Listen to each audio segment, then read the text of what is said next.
अस्सलाम वालेकुम रहमतुल्लाहि वबरकातुहू। उम्मीद है कि आप तमाम दोस्तों अहबाब खैर आफियत से होंगे। हम आपको तारुफ़ करवा रहे हैं हमारे प्यारे भैया कारी मोहम्मद अब्दुर्रहमान साहब। इनके बारे में बतलाने से पहले अगर आप हमारे चैनल पर नए हैं तो हमारी गुजारिश है कि हमारे चैनल को सब्सक्राइब करें ताकि हर आने वाली नई वीडियो आप अहबाब तक पहुंच सके। हमारे साथ जो कारी साहब ठहरे हैं इस वक्त, ये एक पासमानदा इलाका, इतनी पासमानदा इलाका कि आप सुनकर हैरान हो जाएंगे और कारी साहब को दाद देने पर मजबूर हो जाएंगे। कौन सा इलाका है कारी साहब का?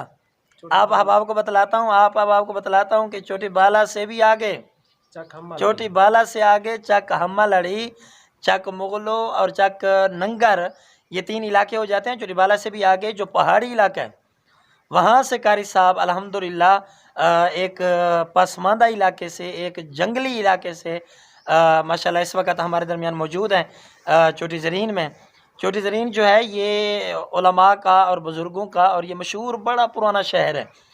तो उस जंगल से निकल कर कारी साहब जब यहाँ पहुँचे तो किस अंदाज से पहुँचे, किस तरीके से पहुँचे, वो आप अहबाब को सिर्फ मुख्तसर बतला दूँ। इस वक्त जो हमारे साथ कारी साहब ठहरे हैं और कारी साहब के साथ भाई मोहम्मद अदनान साहब, माशाल्लाह इनका भी अपना कारोबार है और बिज़नेस करते हैं। बड़े अच्छे और पुरअखलाक नौजवान हैं, मेहनती हैं, मस्जिद के इमाम और ख़तीब भी हैं। अल्लाह ताला इनको जज़ाए खैर से नवाजे। मैं कारी अब्दुर्रहमान साहब के बारे में आपको बतला रहा था। कारी अब्दुर्रहमान साहब ये भाईजान हाफिज़ुल कुरान हैं।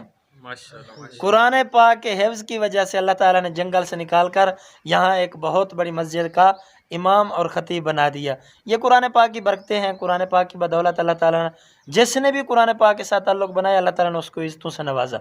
मेरी आप अहबाब से गुजारिश है, आप अहबाब भी कुरान मजीद से, कुरान हकीम से ताल्लुक़ बनाएं और इंशाअल्लाह अल्लाह ताला दुनिया में भी इज़्ज़तों से नवाजेगा और आखिरत में भी अल्लाह ताला इज़्ज़तों से माला माल कर देगा। बहुत शुक्रिया। अस्सलाम वालेकुम।